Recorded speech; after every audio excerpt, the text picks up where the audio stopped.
My husband was cooking when his coworker messaged him, "I miss you." I replied for him, "Join us for dinner." And let me tell you that Friday night dinner became the most expensive meal of his life. I'm Ayana, and I built a luxury architecture firm in Atlanta from the ground up. That evening, while Marcellus stood in our Buckhead condo kitchen making his signature braised oxtail, I already knew everything. The late nights, the fake overtime, the hotel receipts I'd found folded in his gym bag 3 weeks earlier. When his phone buzzed on the marble counter, I watched him stir the wine reduction, completely oblivious.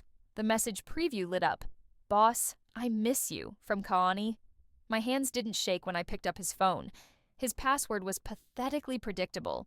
Our anniversary reversed. I typed back, "Come over. My wife's not home tonight." Then I deleted the sent message and placed the phone exactly where it had been. 10 minutes later, the doorbell rang. The color drained from Marcellus's face so fast I almost laughed. When I opened the door, there she stood, a 22-year-old intern holding a pathetic cupcake, expecting to find her boss alone and available. Instead, she found me. "Honey, look who came to have dinner with us," I announced, pulling her inside before she could run. The terror in both their eyes was intoxicating. This was just the beginning of the longest night of their lives, and I was going to savor every single second of it.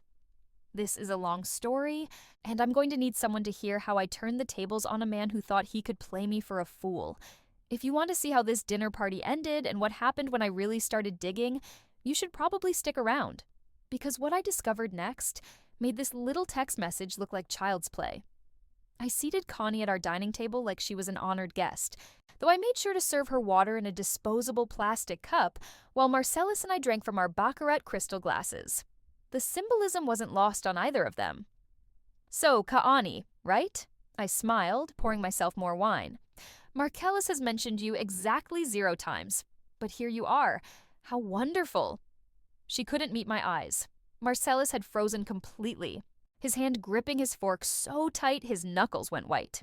I served the oxtail he'd spent hours preparing, making sure her portion was generous. "Honey, didn't you say Connie was doing amazing work on the Westbrook project?" I looked at Marcellus innocently. "Tell me all about it, baby. I love hearing about your mentoring." He stammered something about structural reports while I nodded along, asking increasingly specific questions he couldn't answer, because there was no Westbrook project. I'd already checked. Then I shifted gears, talking animatedly about our future. "We're thinking of trying for a baby next year," I announced, watching Connie's face crumble. "And we just put an offer on this beautiful farmhouse in Blue Ridge, 6 bedrooms, perfect for the family we're building."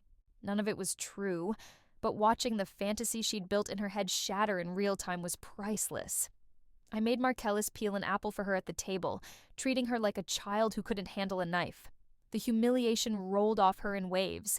Throughout dinner, I touched Marcellus constantly, proprietary and possessive, my hand on his shoulder, playing with his wedding ring, kissing his cheek.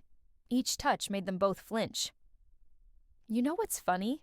I said, cutting into my oxtail. "Marcellus and I have been together for 8 years. We built everything together. My firm took off because he supported me through the sleepless nights. His career advanced because I pushed him to take risks. That's what real partnership looks like." Connie picked at her food, barely eating. Good. I wanted her to feel sick. After an hour of this psychological warfare, I finally stood up. "Well, this has been lovely, but I'm sure you need to get home. Here, let me pack you some leftovers." I shoved the remaining oxtail into a takeout container and handed it to her along with her dignity, now in tatters. The second the door closed behind her, I turned to face Marcellus. The sweet, gracious wife act evaporated instantly. "I sent that text," I said calmly, watching his face cycle through confusion, horror, and then pure panic. Before he could formulate a lie, I walked to our bedroom and returned with a folder I'd been building for 3 weeks. I threw it on the table. Bank statements spilled out. Hotel receipts, credit card bills showing jewelry purchases I'd never received, restaurant charges on nights he claimed to be working late, and the kicker, monthly payments to an apartment complex in Midtown.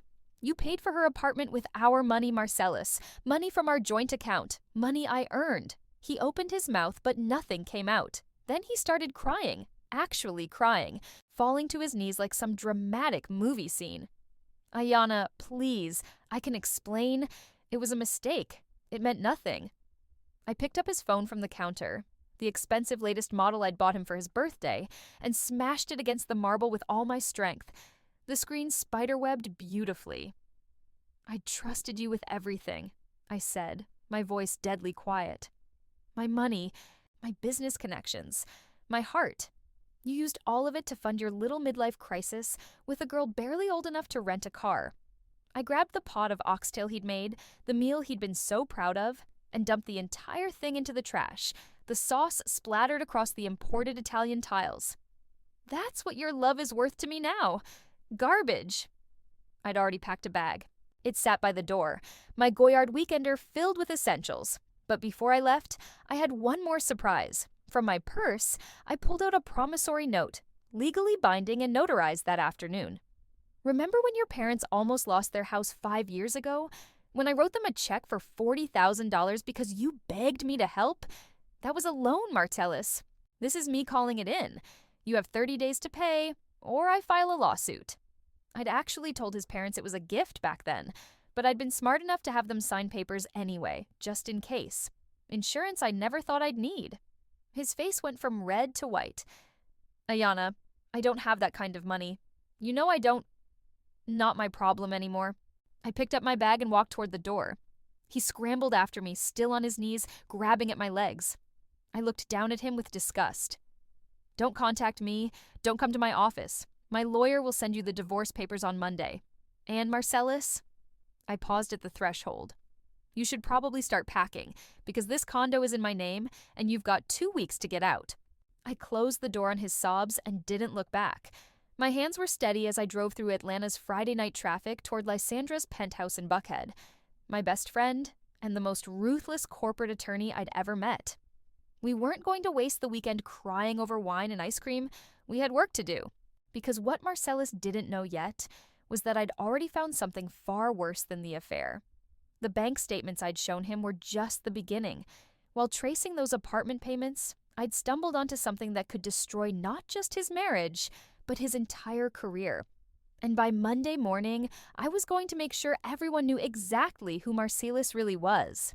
Lysandra answered her door in silk pajamas, took one look at my face, and said, "Finally, I was wondering when you'd stop playing nice."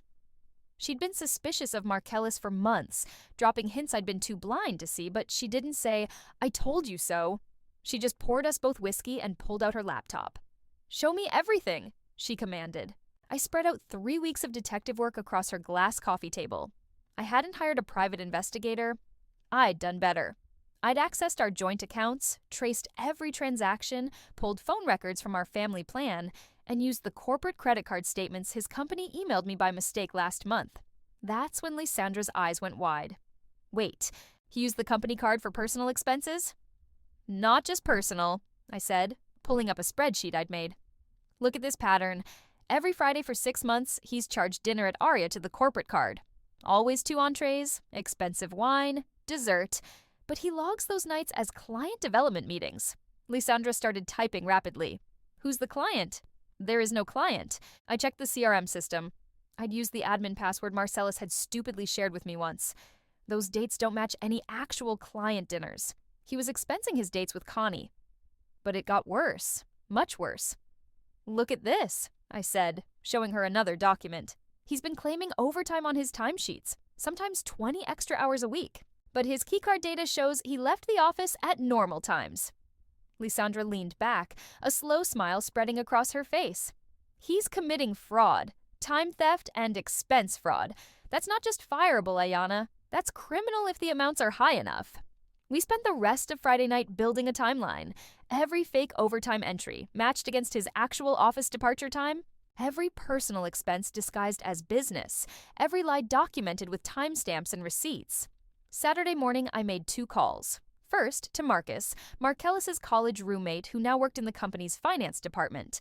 I'd always gotten along well with Marcus, sharing recipes and career advice over the years. "Marcus, I need to ask you something confidential," I said carefully.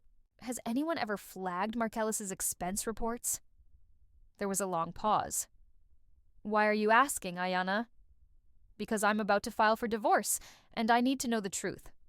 Another pause, then, "6 months ago, I noticed some irregularities. I flagged it to my supervisor, but nothing happened. I assumed HR had cleared it." "What kind of irregularities?" "Restaurants claiming business purposes, but the charges looked personal. Always the same place, same amounts, same day of the week. It's my job to catch patterns like that." My heart raced. "Did you document your concerns?"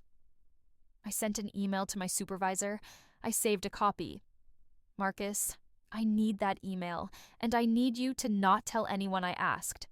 He sent it within an hour. The email clearly showed Marcus had tried to do the right thing, but it had been buried.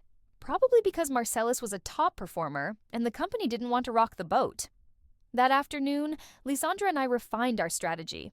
We weren't just exposing an affair. We were exposing corporate fraud. This required precision. "We send everything to the CEO and the head of HR simultaneously," Lysandra said. "Not the direct supervisor who buried Marcus's email. We go straight to the top Monday morning, first thing. They'll have no choice but to investigate immediately." Sunday, I did something I'd never done before. I called Marcellus's sister, Trina. We'd always been close. She'd been my maid of honor. "Trina, I need you to hear this from me before you hear it from Marcellus," I said, my voice breaking slightly. Not because I was sad, but because I was so angry I could barely control it. I told her everything. The affair, the money, the fraud. I expected her to defend her brother. Instead, she went quiet. "I knew something was wrong," she finally said. "At Christmas, he kept stepping outside to take calls, and he's been distant with Mom and Dad, avoiding family dinners. Ayana, I'm so sorry." "Trina, there's something else. That loan I gave your parents 5 years ago, I need to ask them to repay it." "The 40,000? But you said it was a gift." "I said that to be kind, but they signed papers acknowledging it was a loan. I never thought I'd need to enforce it, but I can't let Marcellus walk away from this marriage without consequences." She understood. "Do what you need to do. He brought this on himself." That call mattered more than she knew. When Marcellus tried to paint me as the villain, his own sister would know the truth. Sunday night, Lysandra and I finalized the email. Subject line, "Urgent, documented fraud by senior manager Marcellus Chen." We attached everything: the timeline, the expense reports, Marcus's flagged email, the keycard data proving false overtime claims, even screenshots of his text messages with Kaani discussing their Friday night dinners at Aria. We wrote it clinically, without emotion, just facts, dates, and dollar amounts. And the total came to over $60,000 in fraudulent expenses and false overtime payments over 18 months. "When do we send it?" I asked. Lysandra looked at her watch. "Tomorrow, 9 a.m. exactly, right when the executives are checking email with their morning coffee. We want maximum impact, minimal time for Marcellus to spin a story." I stayed at her place Sunday night. I didn't sleep much, running through scenarios in my head. What if they didn't believe me? What if they protected Marcellus? But Lysandra reminded me, "You're not making accusations. You're presenting evidence. The company has to investigate now, or they're liable. You've made it impossible for them to look the other way." At 8:45 a.m. Monday morning, I sat at Lysandra's desk, my finger hovering over the send button. I thought about the 8 years I'd spent building a life with this man, the times I'd championed his career, introduced him to my professional network, supported his ambitions. He'd repaid me by stealing from our accounts and defrauding his employer to fund an affair. At exactly 9:00 a.m., I pressed send. Then I forwarded the same email to my personal lawyer, creating a paper trail for the divorce proceedings. I also sent a carefully worded version to 3 board members of my own firm, explaining I was going through a divorce and wanted them aware in case any professional complications arose from my husband's situation. By 9:30 a.m., my phone started buzzing. Unknown numbers. Marcellus's work calling. Then Marcellus himself over and over. I blocked every call. At 10:15 a.m., Lysandra's phone rang. It was Marcus, her voice shaking with adrenaline. They pulled him into a conference room with security. Legal is there. HR is there. This is happening fast. By noon, Lysandra received a call from an HR director she knew at Marcellus's company, confirming they'd launched an immediate investigation and suspended Marcellus pending the outcome. I felt nothing. No satisfaction yet. No vindication, just cold, clear purpose. This was only step one. Because while I'd been digging through corporate fraud, I'd found something else. Something that explained why Marcellus had been so desperate, so reckless, so willing to risk everything for a 22-year-old intern. And that secret was going to be my insurance policy. The call came Tuesday morning. Not from Marcellus, but from Connie's number. I almost didn't answer, but curiosity won. "Mrs. Chen?" Her voice was small, broken. "Please, I need to talk to you." "You have 3 minutes," I said coldly. "He told me you were separated, that you'd been living apart for months, that the divorce was already in process. He said you were just keeping up appearances for your business." The words tumbled out desperately. "I never would have. I didn't know." "Stop," I cut her off. "You're 22, not 12. You knew he wore a wedding ring. You knew we lived together. You chose to believe his lies because it was convenient." Silence, then crying. "They fired me yesterday. Security walked me out. Everyone knows why. My career is over before it even started. And he won't return my calls now. He's blocked me." Part of me felt a flicker of pity. She was young, stupid, and had been manipulated by someone who should have known better. But she'd also been willing to destroy a marriage for a chance at playing house with a man twice her age. "Ka'ani, let me give you some advice. The only reason you're calling me right now is because your life imploded. If that dinner party hadn't happened, if you hadn't gotten caught, you'd still be sneaking around with my husband. So don't ask me for absolution. Ask yourself why you thought any of this was okay." I hung up, but her call had told me something valuable. Marcellus was in full self-preservation mode, cutting off anyone who could sink him further. That meant he was scared. Good. He should be. Wednesday afternoon, I finally went back to the condo to collect more of my things. I'd arranged it for a time I knew he'd be out, dealing with his lawyer. But when I unlocked the door, I heard voices. I froze. Marcellus was supposed to be gone. Then I recognized the second voice, his mother, Patricia. I'd always gotten along beautifully with my mother-in-law. She'd taught me her recipe for jollof rice, braided my hair for our wedding, called me the daughter she'd never had. I walked into the living room. Patricia was sitting on the couch, and the look she gave me was pure betrayal. "How could you, Ayana?" she said, her voice shaking. "After everything we've done for you, you're going to ruin my son over one mistake?" My chest tightened. "Patricia, did Marcellus tell you why I left?" "He told me about the affair. Yes, it was wrong, but marriages go through rough patches. You don't destroy a man's career over—" "Did he tell you he stole from me?" I interrupted. "Did he tell you he used my money to pay for her apartment? Did he tell you about the corporate fraud?" She blinked. "He said those were misunderstandings. Accounting errors." "They weren't errors. I have emails, Patricia. I have receipts. Your son systematically defrauded his company for 18 months to fund an affair. He claimed overtime he didn't work. He expensed personal dates as business meetings. That's not a mistake. That's theft." Patricia's face crumbled. "But the loan, Ayana. You told us it was a gift. You stood in our kitchen and said you wanted to help. That family doesn't charge family. Now you're demanding $40,000 when you know we don't have it?" This was the moment I'd been dreading. I sat down across from her, maintaining eye contact. "I told you it was a gift because I loved Marcellus, and I loved his family. I wanted you to keep your home without feeling indebted, but I was smart enough to protect myself legally, just in case. I never imagined I'd need to enforce that loan. But Patricia, your son took $60,000 from me through our joint accounts, money I earned. The loan repayment is the only way I'm getting even a fraction of that back." "We'll lose our house," she whispered. "Then Marcellus will have to help you. That's what sons do. But I'm not his safety net anymore. I'm not the family bank. And I'm certainly not going to keep funding the lifestyle of a man who betrayed me." Patricia stood up, her face hardening. "You've changed, Ayana. Money and success made you cold. The woman I knew wouldn't do this." Those words stung more than I expected. But I stood my ground. "The woman you knew was a fool who let herself be used. I'm not her anymore." After she left, I sat in the empty condo for a long time. The place we'd built together, filled with furniture we'd chosen, art we'd collected on trips, memories I couldn't erase. I wanted to feel regret, to second-guess myself, but I didn't. That evening, I got a different kind of call. Ethan Brooks, the CEO of Marcellus's company, wanted to meet with me personally. Mrs. Chen, your documentation was extraordinarily thorough. I'd like to discuss this situation with you directly, if you're willing. The next morning, I sat in his corner office downtown, Lysandra beside me as counsel. Ethan was late 50s, sharp-eyed, the kind of executive who didn't waste time on pleasantries. Mrs. Chen, our investigation confirmed everything in your report. $62,000 in fraudulent claims over 18 months. We've terminated Mr. Chen for cause, and we're considering whether to pursue criminal charges. I'm not asking you to press charges, I said carefully. I just wanted the truth on record. I appreciate that, Ethan said, but I need you to understand something.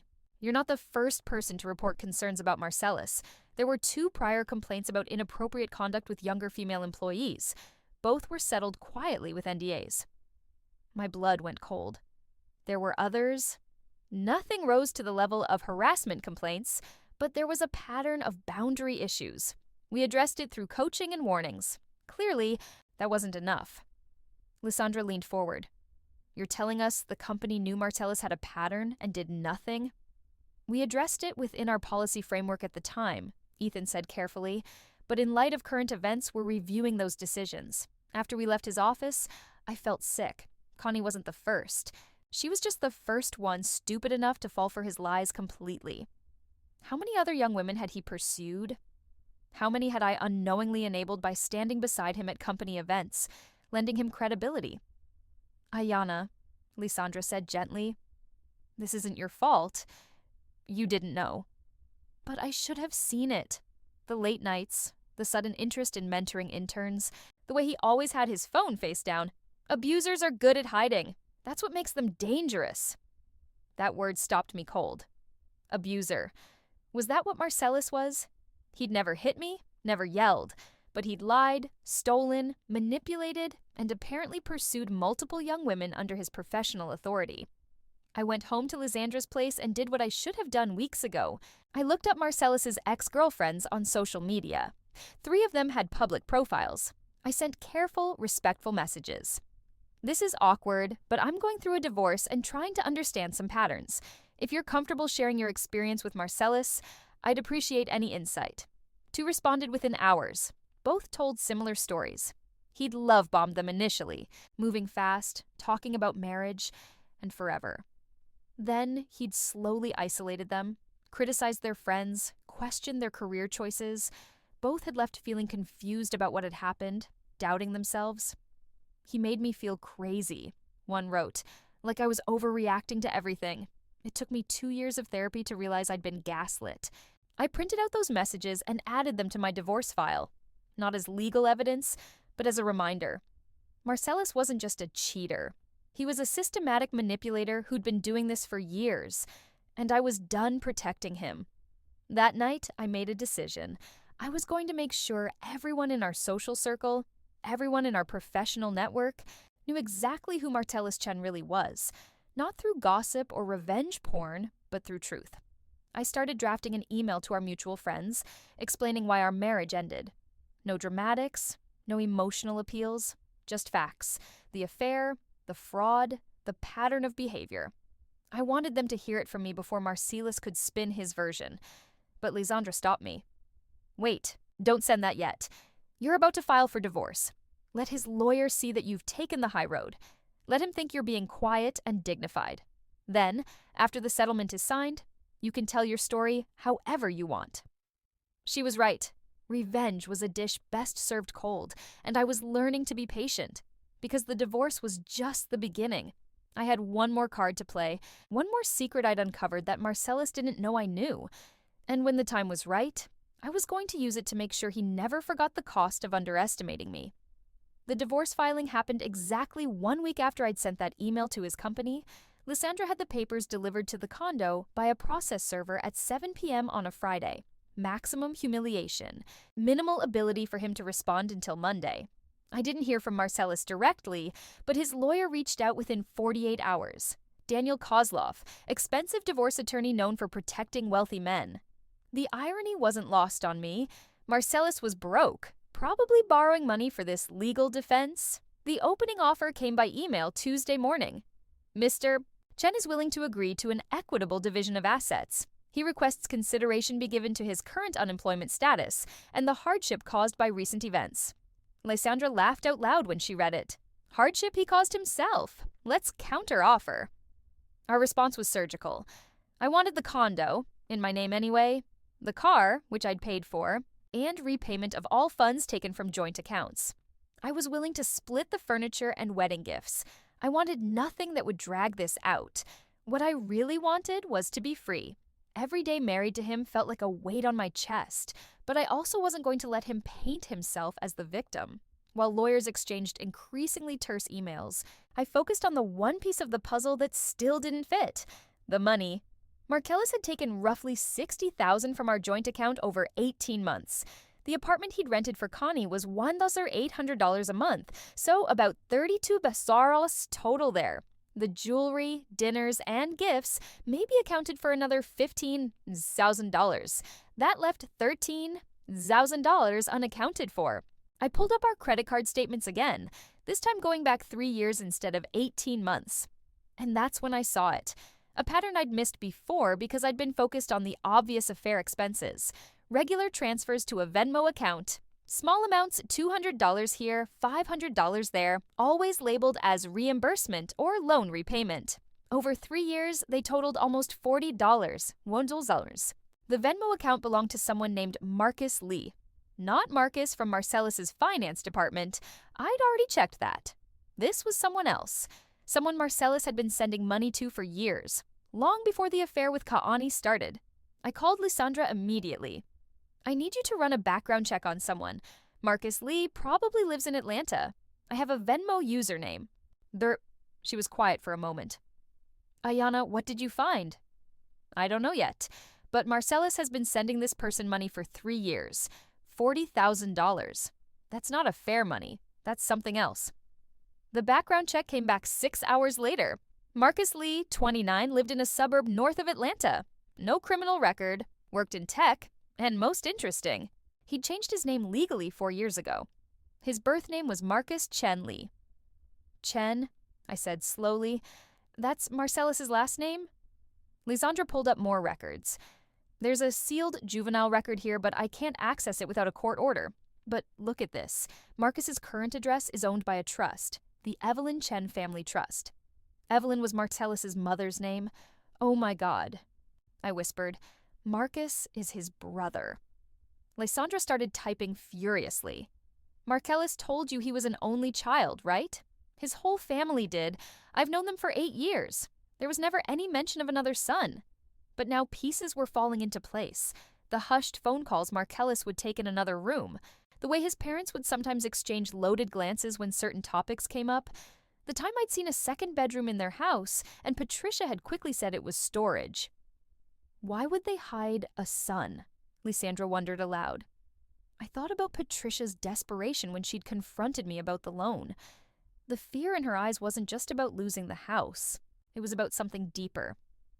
I need to meet Marcus, I said. Finding him wasn't hard.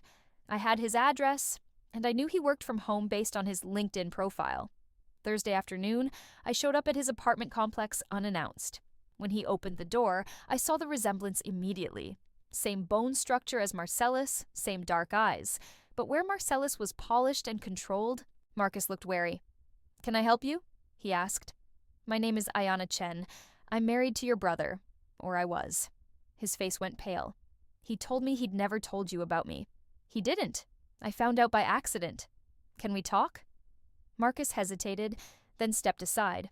His apartment was small but tidy, filled with tech equipment and gaming setups. On the wall was a photograph of 2 boys, maybe 10 and 12 years old, grinning at the camera. I recognized young Marcellus immediately.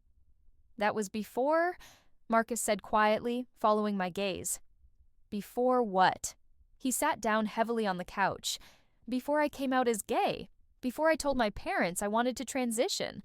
Before our family decided I was too embarrassing to acknowledge. The words hit me like a physical blow.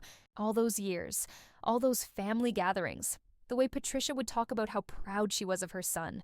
Singular, never mentioning she had 2. Marcellus has been sending you money, I said carefully. Guilt money, Marcus said bitterly. He stopped talking to me when I transitioned, just like our parents did. But a few years ago he started sending cash.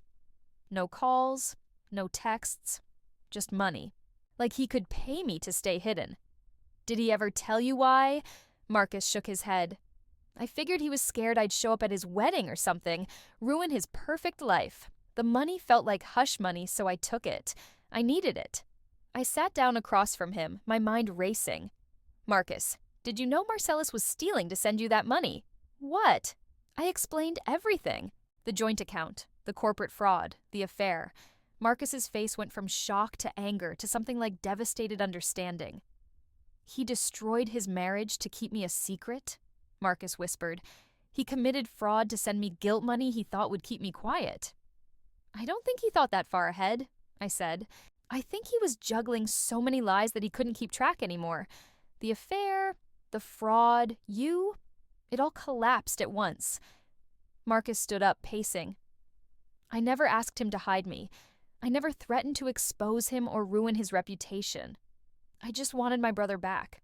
But instead, he treated me like a problem to solve with money. An idea formed in my mind. A final piece of leverage I could use. Not for revenge, but for justice. Marcus, would you be willing to talk to Marcellus? With me there? Why would I do that? Because I think it's time he faced every lie he's been telling. Not just to me, but to everyone. And I think you deserve answers about why he chose money over having a relationship with you. Marcus studied me for a long moment. You're not what I expected. Marcellus always talked about his wife like she was this fragile thing he had to protect. But you're not fragile at all, are you? I used to be, I admitted, but I learned that the only person who can protect you is yourself. We set it up for Saturday. Neutral location, a coffee shop downtown.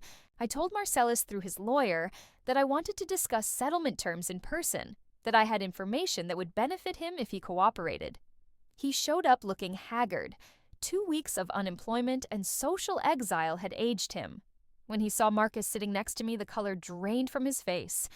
"What is this?" he said, turning to leave. "Sit down, Marcellus," I said coldly, "or I send every detail of your secret brother to your parents' church community. I'm sure they'd love to know why Patricia really had 2 bedrooms in her house." It was a bluff. I'd never do that to Marcus, but Marcellus didn't know that. He sat. For the next hour, we laid it all out. I explained the money trail. Marcus explained his pain at being erased from the family. And Marcellus, cornered and exposed, finally broke. "I was scared," he said, crying. "Scared of what people would think. Scared I'd lose my job if they knew I had a trans brother. Scared Mom and Dad would cut me off if I stood up for you. So I sent money instead because I didn't know what else to do." "You could have been my brother," Marcus said quietly. "That would have been enough." Watching Marcellus realize the full scope of his cowardice was more satisfying than any legal victory. He destroyed his marriage, his career, and his relationship with his brother, all because he was too weak to stand up for what was right. "Here's what's going to happen," I said.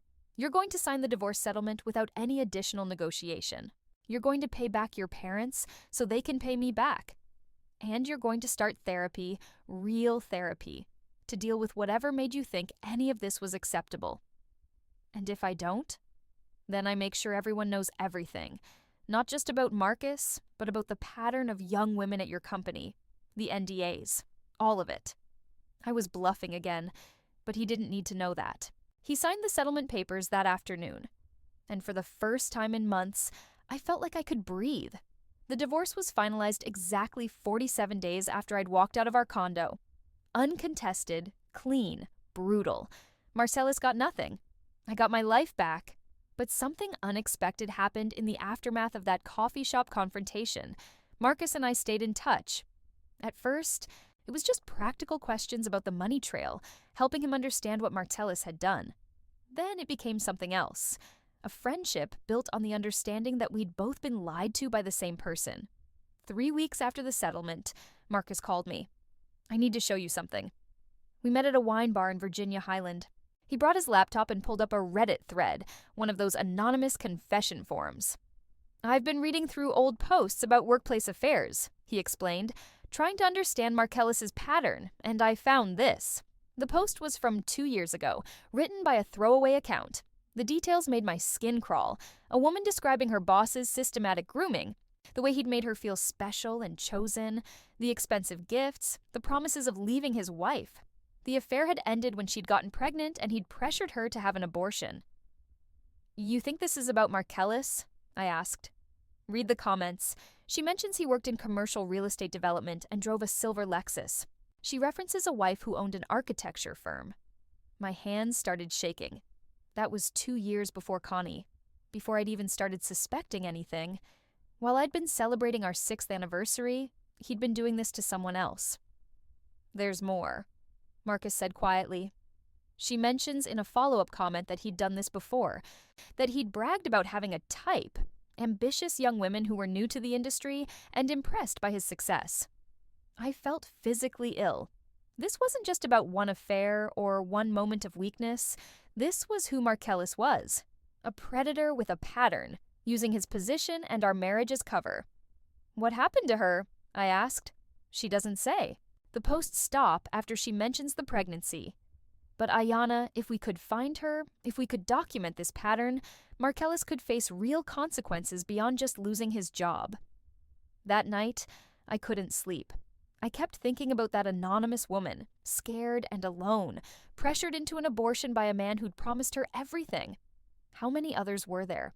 The next morning, I did something I never thought I'd do. I hired a private investigator, not to dig into Markellis's current life.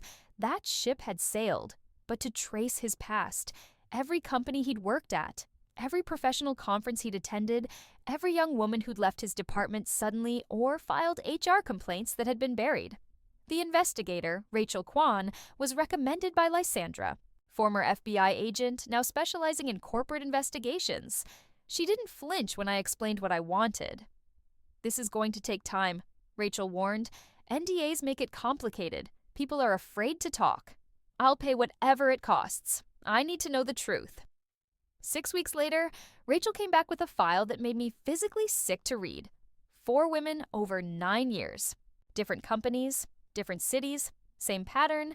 He'd target women in their early 20s, usually new to the workforce. Love bomb them. Isolate them from their peers. Make promises about leaving his wife. 2 had gotten pregnant. Both had terminated their pregnancies under pressure. 1 had attempted suicide after he'd discarded her. None of them had reported him to police. The shame, the power imbalance, the NDAs. It had all kept them silent. What do you want to do with this information?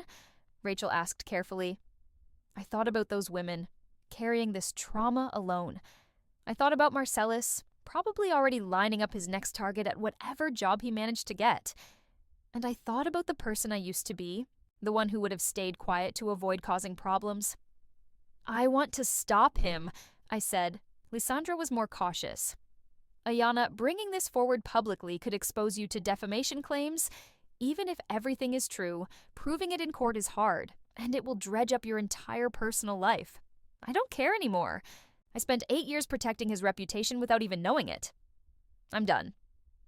Marcus surprised me by offering to help. If you're going public, I want to go with you. The way our family treated me is part of his pattern, too.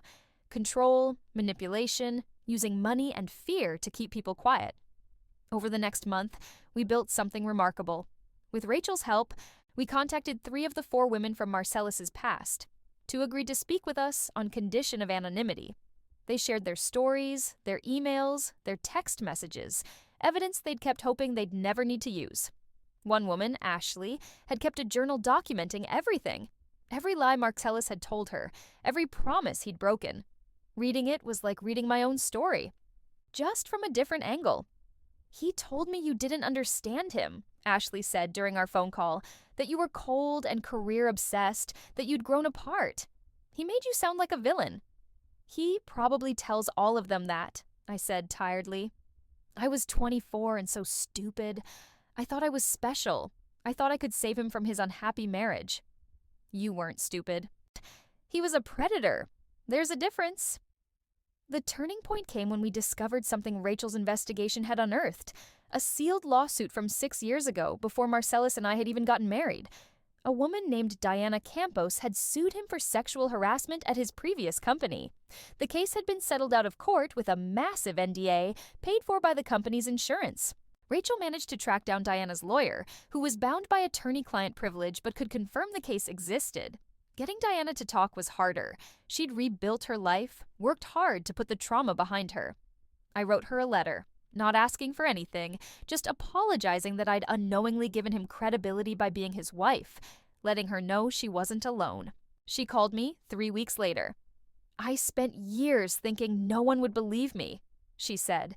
"He was so charming, so successful, and I was just an entry-level employee with no proof beyond my word. But if there are others, if this is a pattern—" "There are others," I confirmed, "and we're building documentation." Diana agreed to speak on record about what had happened. Suddenly, we had 3 women willing to attach their names to allegations, backed by emails, texts, journal entries, and documented settlements. Lysandra helped us compile everything into a formal complaint to the Georgia State Bar. Because here was the detail I hadn't known until Rachel dug it up. Marcellus had a law degree he'd never used professionally. He maintained his bar license for reasons I never understood. Maybe ego, maybe keeping options open. The complaint documented a pattern of conduct incompatible with being an officer of the court. We weren't seeking criminal charges. Those statutes of limitation had passed. But we could get his law license revoked, ensuring he'd never use those credentials to intimidate or impress vulnerable women again. We filed the complaint on a Monday morning. By Wednesday, a reporter from the Atlanta Journal-Constitution had somehow gotten wind of the story. She called me asking for comment. "No comment at this time," I said carefully, per Lysandra's instructions. But the story ran anyway. Not the full details. The newspaper's legal team was cautious, but enough to confirm that a formal ethics complaint had been filed, that multiple women had come forward, that there was a pattern spanning years. My phone exploded. Friends I hadn't heard from in months calling to ask if I was okay. Colleagues expressing shock and support. But also ugly messages from people defending Marcellus, calling me a vindictive ex-wife trying to destroy him. The hardest call came from Patricia. "How could you do this to my son?" she sobbed. "Going to the media, destroying what's left of his reputation. Hasn't he suffered enough?" "Patricia, he hurt people, multiple people, over years. Your son wasn't suffering from bad luck. He was suffering consequences for his own choices. But you're making it impossible for him to move on, to rebuild." "Good," I said flatly. "He shouldn't get to move on without accountability. None of those women got to move on easily. Why should he?" She hung up on me. I knew I'd lost her, lost that relationship forever. But I was surprised to realize I didn't care. The family that had hidden Marcus, that had enabled Marcellus's behavior by always bailing him out, that had taught him to value reputation over integrity, I didn't need them. What I needed was sitting in Lysandra's office 2 days later when we got the news. The State Bar had opened a formal investigation. It would take months, maybe years, but Marcellus would have to answer for what he'd done. Marcus raised his coffee cup in a toast. "To consequences." "To justice," Lysandra added. I clinked my cup against theirs. "To the truth." Finally. That night, I stood on the balcony of my new apartment, smaller than the condo, but mine alone, and realized I felt lighter than I had in years. The fear and grief had transformed into something else. Not happiness exactly, but peace. The peace of knowing I'd done the right thing, even when it was hard. And the knowledge that Marcellus Chen would never be able to hurt another young woman the way he'd hurt them. That was worth everything. The State Bar hearing was scheduled for November, 8 months after I'd filed for divorce. The intervening months had been surreal. My life split between rebuilding my architecture firm's reputation and preparing for testimony that would expose every ugly detail of my marriage. The media attention had been intense, but manageable. Lysandra had trained me to say, "I trust the process," to every reporter's question, nothing more. Marcus had been braver, giving one interview to a local LGBTQ publication about family rejection and complicity. His story had gone viral, forcing Patricia and Evelyn to face questions from their church community they'd spent years avoiding. Marcellus tried to negotiate a settlement before the hearing. His new lawyer, much cheaper than Daniel Kozlov, reached out suggesting that if we dropped the bar complaint, he'd agree to enter a treatment program for sex addiction and stay away from corporate environments. Absolutely not, I told Lysandra. He doesn't get to medicalize predatory behavior and walk away. The hearing room was smaller than I'd expected, just a panel of 3 attorneys and a stenographer. Martellus sat across the room with his lawyer, refusing to make eye contact. He'd lost weight, aged visibly. Part of me felt nothing. Another part felt satisfied that his consequences were visible. I testified first. Lysandra had prepared me for this. Stick to facts, avoid emotion, let the evidence speak. I walked through the timeline. The affair I'd discovered, the corporate fraud, the money sent to Marcus, then the deeper pattern Rachel's investigation had revealed. Mrs. Chen, one panelist asked, why did you choose to pursue this complaint rather than simply moving on with your life after your divorce? I'd practiced this answer, but when the moment came, I spoke from the heart. Because I spent 8 years unknowingly providing cover for a predator. My professional success, my reputation, my marriage, he used all of it to seem safe and trustworthy to vulnerable women. I can't undo that. But I can make sure everyone knows who he really is. Ashley testified next, via video call from Seattle where she'd rebuilt her life.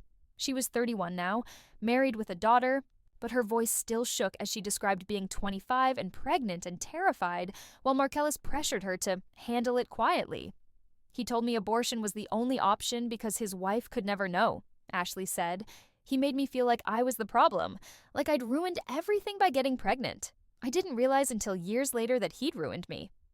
Diana testified in person. She'd flown in from Boston, where she was now a successful sales director. Unlike Ashley, she'd transformed her anger into steel. She detailed the sexual harassment lawsuit, the settlement, the NDA that had kept her silent. The company paid $200 to make the problem go away. Diana said, they transferred me to a different office and made him take a harassment training course. Then they promoted him 6 months later. The message was clear. His career mattered more than my dignity. Marcellus's lawyer tried to discredit the witnesses, suggesting they were coordinating stories, motivated by financial gain or vindictiveness. But the documentary evidence was overwhelming. Emails where Marcellus discussed handling Diana's complaint, text messages to Ashley about our little problem, journal entries, photographs, bank records, pieces of evidence each woman had kept, not knowing others existed. Marcus testified last. He spoke about the $40,000 in payments, the expectation that money could substitute for family, the message that his identity was shameful enough to hide. My brother didn't send me money because he loved me, Marcus said. He sent it because he was ashamed of me. And he stole to do it because he'd built a life based on lies. I was just another lie he needed to pay for. When it was Marcellus's turn to testify, he'd clearly been coached to show remorse. He apologized to each woman by name, admitted to poor judgment and boundary issues, and claimed he'd been in therapy addressing his problems. But under questioning, the facade cracked. When asked why he'd never disclosed the previous harassment complaint to his current employer, he got defensive. When pressed about the corporate fraud, he tried to minimize it as accounting errors. And when asked about Marcus, he actually had the audacity to say, I was trying to protect my family from controversy. The lead panelist, a woman in her 60s named Dorothy Keene, leaned forward. Mr. Chen, you keep using the word protect, but it seems to me you were protecting only yourself, your reputation, your career, your marriage. Everyone else paid the price for your protection. He had no answer for that. The panel deliberated for 3 hours. When they returned, Dorothy read the decision with no inflection. The panel finds that Marcellus Chen engaged in conduct involving dishonesty, fraud, deceit, and misrepresentation. We find a pattern of predatory behavior incompatible with the integrity required of members of the Georgia Bar. Accordingly, we are revoking his license to practice law effective immediately. It wasn't a criminal conviction. He wouldn't go to jail. But his law license was gone forever, and the public record meant any future employer would find this within minutes of Googling his name. Marcellus stood frozen as his lawyer tried to whisper something to him. Then he turned to look directly at me for the first time all day. I expected to see anger or blame. Instead, I saw something worse. Emptiness. The realization that he'd destroyed everything and had no one to blame but himself.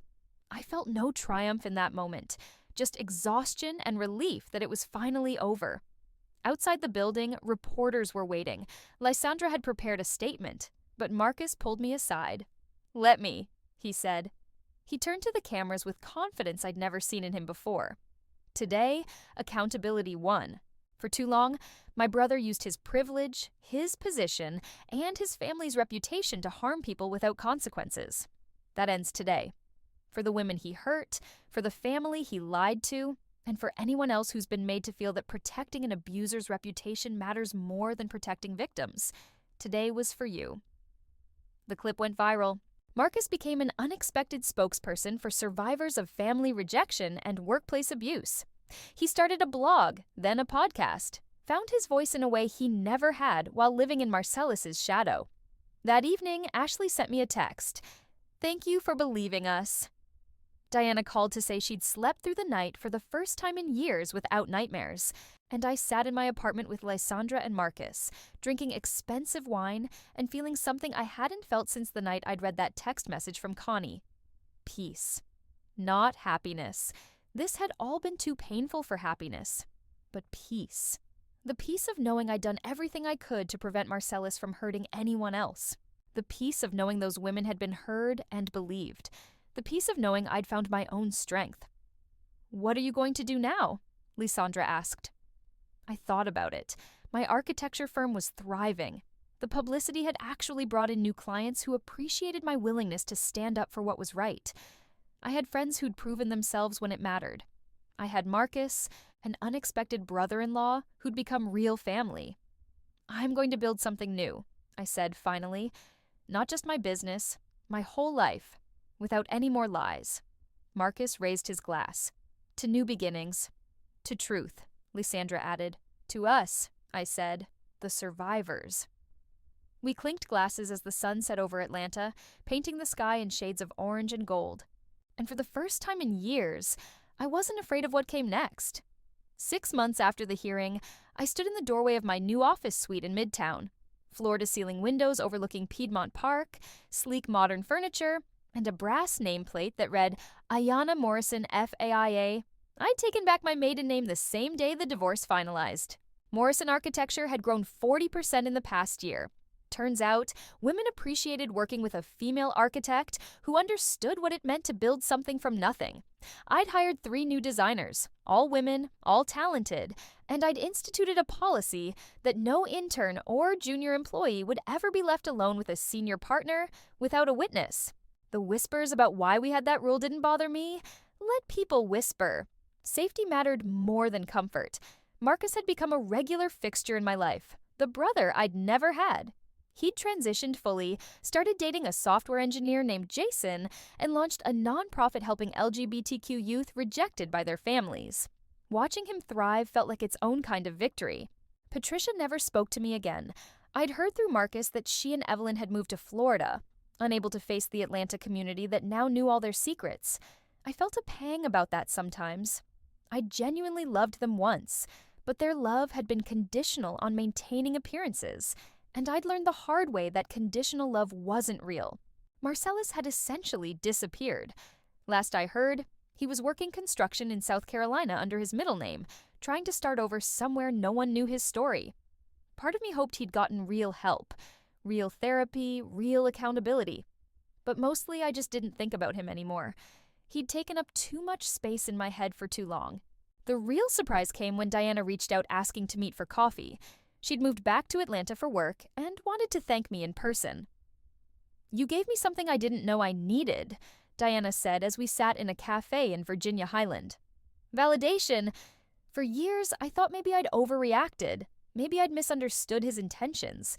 Seeing that it was a pattern, that he'd done this to multiple women, it wasn't my fault." "It was never your fault," I said firmly. "I know that now. And I've started speaking at conferences about workplace harassment. Your case gave me the courage to use my voice." Ashley had done something similar, starting a podcast about reproductive coercion and recovery from abusive relationships. The 4 of us, Diana, Ashley, Marcus, and I, had formed an unexpected support network, checking in regularly, celebrating each other's victories. But the person I was most proud of was myself. I'd walked into my therapist's office 9 months ago a wreck, angry, betrayed, questioning everything about my judgment. Dr. Thompson had helped me understand that being deceived didn't make me stupid. It made me human. Marcellus was skilled at manipulation because he'd practiced it for years. I'd had no training in spotting predators because I'd never needed it before. "You're not the same person who walked in here," Dr. Thompson observed during our last session. "What changed?" "I stopped apologizing for taking up space," I said. "For years, I made myself smaller to make Marcellus comfortable. I'd downplay my success so he wouldn't feel threatened. I'd let him make decisions about our money even though I earned more. I'd excuse his moods and his absences because I wanted to be the understanding wife. I was so busy being what he needed that I forgot to be what I needed. And what do you need now? To be whole on my own terms. Not someone's wife, not someone's victim, just Ayana. That's enough." The anniversary of that Friday night dinner party fell on a weekday. Lysandra insisted we do something to mark it, so we met at the same wine bar where Marcus had first shown me that Reddit thread. "1 year ago, you smashed a phone on a marble counter and walked out of your marriage," Lysandra said, raising her glass. "Look at you now." "Look at all of us," I corrected, including Marcus in the toast. "We're the ones who survived." "More than survived," Marcus added. "We rebuilt. We're thriving." It was true. Each of us had taken our pain and transformed it into purpose. We'd turned our individual traumas into collective action, ensuring other people wouldn't suffer the way we had. That evening, I did something I'd been putting off for months. I wrote an essay about the experience and submitted it to a major women's magazine. Not for revenge, not for attention, but because I'd learned that silence protected abusers while speaking up protected potential victims. The essay was titled, "The Architecture of Betrayal: How I Built a New Life from the Ruins of My Marriage." It ran 6 weeks later with a beautiful layout and a photo of me in my office looking confident and free. The response was overwhelming. Hundreds of messages from women sharing their own stories of betrayal, manipulation, and eventual triumph. Marriage counselors using my story in sessions, lawyers citing it in harassment cases, even a documentary filmmaker reaching out about featuring my story in a project about financial abuse.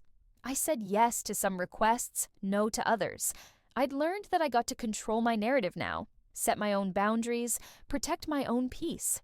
One evening, I found myself back at the condo building in Buckhead. The new owners had invited me to see what they'd done with the space. They were clients considering a renovation and wanted my professional opinion. Walking through rooms that used to be mine felt surreal. They'd repainted, changed the furniture, made it theirs. The kitchen where Marcellus had cooked that last dinner was now bright white instead of the moody gray we'd chosen. The bedroom where I'd cried myself to sleep was now a nursery, painted soft yellow for their incoming baby. "It's a beautiful space," I told them. "You've made it feel like home." And I meant it. This wasn't my home anymore. It hadn't been for a long time, even before I'd left. I'd just been too afraid to admit it. My real home now was the sleek one-bedroom loft I'd bought myself, filled with art I'd chosen, furniture I'd picked, memories I was making on my own terms. My home was also Marcus's guest room when I stayed over for movie nights. It was Lysandra's couch where we'd strategized and planned. It was Dr. Thompson's office where I'd learned to be kind to myself. Home wasn't a place. It was the life I'd built from the ruins of the old one. That night, I stood on my loft's balcony, looking out at the Atlanta skyline I'd helped shape through my architecture work. Somewhere in this city, Marcellus was probably telling himself a story about what had happened, probably casting himself as the victim of a vindictive ex-wife. Let him. I knew the truth. The truth was that I'd loved him completely and he'd betrayed that love spectacularly. The truth was that I'd been complicit in my own diminishment, making myself smaller year after year.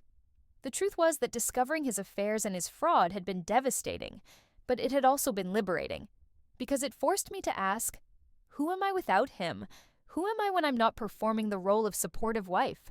The answer was, someone stronger than I'd ever imagined. I pulled out my phone and opened the voice memo app, something Dr. Thompson had suggested for moments when I needed to remind myself of how far I'd come. "Dear future Ayana," I said into the recording, "if you're listening to this, it means you've forgotten how strong you are. So let me remind you, you survived betrayal.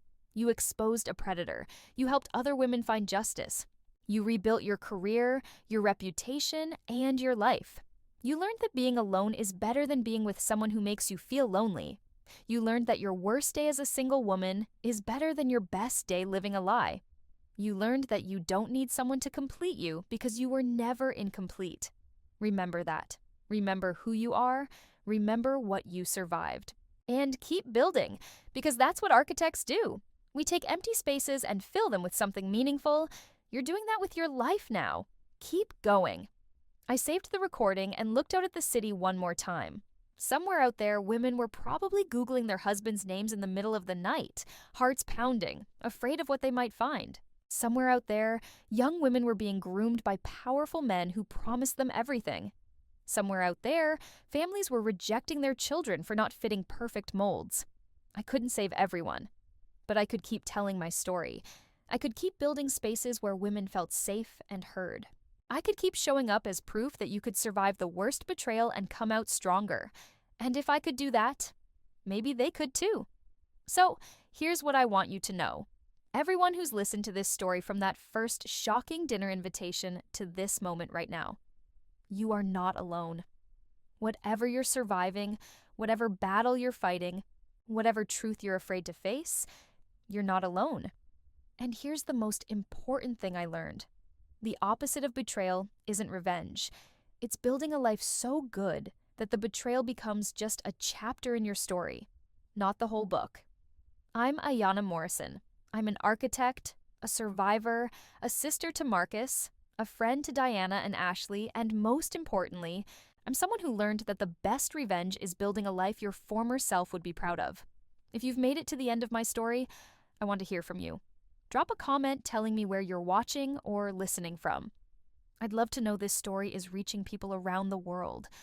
And if you haven't already, follow this channel because every story shared here is about someone finding their strength when everything fell apart. The dinner party I hosted for my husband's affair partner 1 year ago changed my life, but not in the way Marcellus intended.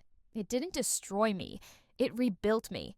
And if you're in the middle of your own devastation right now, wondering if you'll ever feel whole again, let me tell you something.